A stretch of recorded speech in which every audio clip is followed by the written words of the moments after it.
In no particular order, here are some actors who were surprisingly well paid. Find out who made over $4 million an episode in 2020. Number 10. James Gandolfini.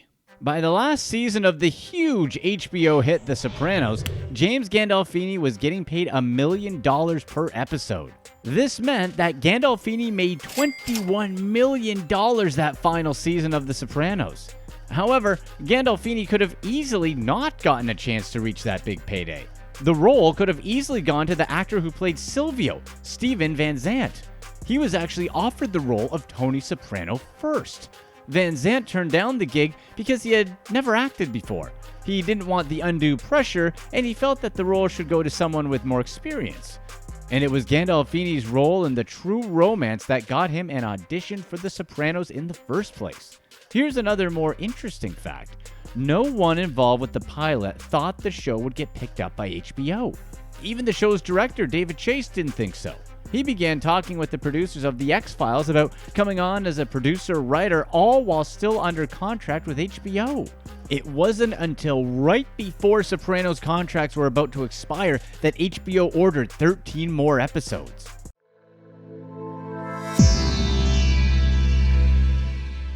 Number 9. Paul Reiser and Helen Hunt.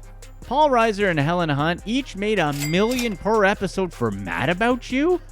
Who would have thought that they got paid that well? Mad About You is good, but how many people would say Mad About You is their favorite show? Well, it was more of a sign of the times back then rather than the show itself. Hunt and Reiser were riding the wave of rising salaries for TV actors. At that time, Friends was the huge show, and NBC was eventually going to make billions with a B of dollars from Friends. The Friends cast aren't dumb. They knew they had all the leverage. So in 1996, they threatened to hold out unless they were paid more. At that time, their salaries doubled. And that trend of holding out spread throughout the industry. Because of the cast of Friends, Reiser and Hunt were able to each renew their contracts for $1 million per episode. That meant a $750,000 raise for both of them. Imagine having your salary quadrupled when you renegotiate with your boss. They also negotiated just like a married couple. Their contract stipulated that they had to be paid equally moving forward. The sitcom was never considered a mega hit during its 6-year run, but the show was solid enough to earn NBC and Columbia TriStar hundreds of millions of dollars. But the show's ratings fell sharply the year they signed their contracts. So, did it make sense to give... Number 8. Tim Allen. A big raise from $200,000 an episode to $1.25 million an episode for the final season? Probably because Home Improvement was a huge show. Allen's compensation didn't only include his salary per episode. Allen's contract also included residuals, and that meant he continues to earn money from reruns. During Home Improvement's 8-season run, the show always finished in the top 10 in the ratings during a season, but it was actually never a number 1 show. The show's highest finish was second place in its 3rd season. Tim Allen admitted himself that he wasn't an actor with a wide range, but that didn't stop him from making a lot of money from acting. He made $500,000 for lending his voice to Buzz Lightyear in Toy Story. By the time Toy Story 3 rolled around, he was paid $22 million for that role. Number 7. Michael C. Hall. Michael C. Hall isn't exactly a household name, but that doesn't mean he didn't get paid. By the end of Dexter's run on Showtime, Hall was making $833,000 an episode. He was able to negotiate a salary of roughly $20 million for the last 2 seasons of his portrayal as Dexter Morgan. How was he able to command those numbers? It's because Dexter was Showtime's highest rated show. Hall had a much lower salary for the first 6 seasons of the show at $295,000 per episode. The math works out to roughly over $3.5 million per season of Dexter.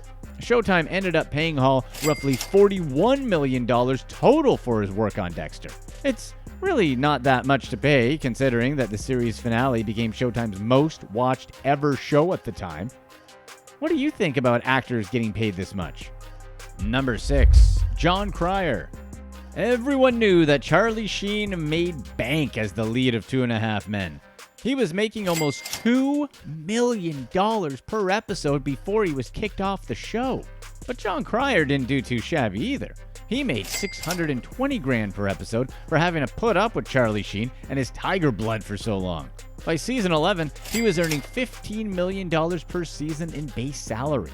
2.5 Men had been a hit for 12 seasons, and Cryer won 2 Emmys for his role on the show in 2009 and 2012.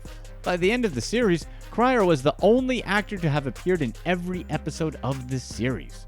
In total, Cryer earned over $100 million in salary during his time on the show. That's not including any deals he may have signed for residuals. One surprising fact about Cryer is his longevity in acting. Despite not exactly being a household name, Cryer has been acting since 1984. Number 5. Kelsey Grammer. For his role in playing Dr. Frasier Crane, Kelsey Grammer was made TV's highest salaried actor ever at the time. For the final 2 seasons of Frasier in 2002 and 2003, he took home a then record $1.6 million per episode. In 2020 dollars, that's roughly $2.2 million. With 24 episodes each season, that comes out to around $76 million paid to Grammer for the last 2 seasons alone. Today, that's still the 5th highest ever salary paid on a per episode basis, even without adjusting for inflation. Just as a comparison, Jerry Seinfeld made roughly $1 million per episode in the final 2 seasons of Seinfeld. Let's be real though, it was that low because he was one of the show's creators. So he got a cut of the show's syndication deals and made a ton more money than just his salary. That may be a little asterisk, but no one can take away Grammer's distinction for being the highest paid TV actor in history at that time when he signed his contract. Grammer got 11 consecutive Emmy Award nominations and he won 4 times, so he definitely made the show the success it was. And when you talk about Frasier, you definitely can't forget about number 4, David Hyde Pierce. David Hyde Pierce was the actor who played Niles Crane on Frasier. To some people, he was the star of the show. Pierce surprisingly made $750,000 an episode to play Niles. That salary got him on the list of the highest paid TV actors ever. For the final 2 seasons, Pierce made roughly $18 million per season. That's roughly around $24 million in 2020. Here's an interesting fact about Pierce. He used to sell ties at Bloomingdale's, and he also worked as a security guard somehow while he was going to acting school. This was after he got a degree from Yale. Acting definitely worked out well for him, because just like Grammer, he was nominated for Best Supporting Actor in the Emmys a record 11 consecutive times. Number 3, Jim Parsons. In 2018, Jim Parsons was the highest paid actor on television. He was paid roughly $1.1 million an episode in 2018 for his role on The Big Bang Theory. And it's kind of surprisingly low. The pay for network TV has been going backwards for years. Parsons was number 1 on the Forbes list of highest paid TV actors in 2018 when he made $26.5 million. It wasn't really that long ago when Charlie Sheen made $1.8 million per episode for his work on 2.5 Men back in 2010. Parsons had been the highest paid actor on TV for 4 years running. And that matches the number of times he's won an Emmy for his work on Big Bang Theory. But he was no longer the highest paid TV actor in 2019 when number 2, Jennifer Aniston and Reese Witherspoon took over for their role in the new series, The Morning Show. Aniston and Witherspoon were each paid $2 million an episode by Apple. Apple made their first serious move into Hollywood when they outbid Netflix for The Morning Show. The only way to get Jennifer Aniston to return to TV was apparently with a lot of money. The Morning Show alone cost $15 million an episode for a total of $300 million for the 2 seasons under contract. $4 million go to Witherspoon and Aniston. But they're actually getting paid even more because they're producing the show as well, and they got some ownership of the show. But $2 million an episode is still nothing when it's compared to number 1, Sarah Jessica Parker, $3.2 million. That's how much Sarah Jessica Parker ended up making the final 3 seasons in Sex and the City. If this figure is true, this would make this per episode salary the highest salary ever in TV history. Adjusted for 2020 dollars, that's over $4.3 million an episode. Parker received a pay raise prior to the 4th season. That means for the final 3 seasons of the show, she made almost $200 million on those 3 seasons alone in 2020 dollars. Do these numbers sound right to you? How believable is it to you that HBO paid someone over $3 million in the early to mid 2000s? Let us know in the comments.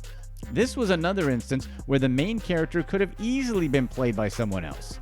Sex and the City creator Darren Star wrote the pilot with Parker in mind as Carrie. However, Parker just didn't want to do it.